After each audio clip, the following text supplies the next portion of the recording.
I've written a book called Sustaining Simplicity, a Journal.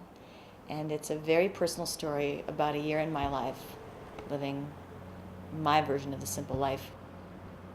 The way that we live our lives is the way that we can express our faith in the world. For me, the bottom line of simple living is living intentionally, in understanding that the way that you choose to live has consequences in the world. And especially if you're a person of faith, to understand that the way you live is your opportunity to live out your belief. My version of the simple life is a big city version of the simple life.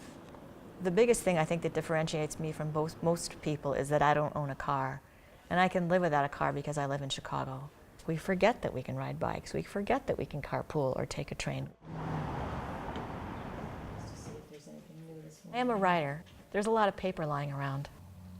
I've never figured that out. There's probably a little less furniture and a little less stuff than what other people have. There isn't a microwave, in part because the kitchen's so small. I don't know where I'd put a microwave, so I never got one. There is a TV, but with this big shift in television that's coming up next January, I don't know that I'm going to bother to buy a new one. Sometimes I'll be sitting on the front porch on my chair with my coffee, and all of a sudden the big truck and trailer pulls up, and for the next half hour it's nothing but noisy two-stroke engines. It ruins the serenity of a morning. Probably faith came first, and simple living came as I realized what it meant to me to have less and spend less, in understanding that the larger implications of a culture that moves us beyond instant gratification to something we can't even name. It's so fast and instant.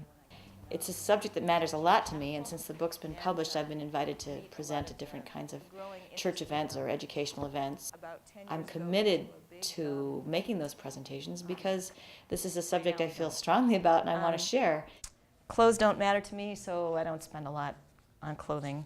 I don't buy very much because I feel like I have enough already. Having time with my son, having time with friends and the community living around me, those were all things that were more necessary for me than a bigger space or a big car or other big things. Abundance is a word that's used a lot in the church. It's defined often theologically in ways that are hard to grasp for a regular person. So it's no wonder that our own version of abundance went from plenty of food and lots of love and family to lots of stuff. And I think that where God has a unique angle on the simple living conversation is our faith, the gospel, hold up starkly different choices that we could be making. And somehow there's a disconnect between the choices that we're exhorted to make on Sunday and the choices that we make Monday through Friday.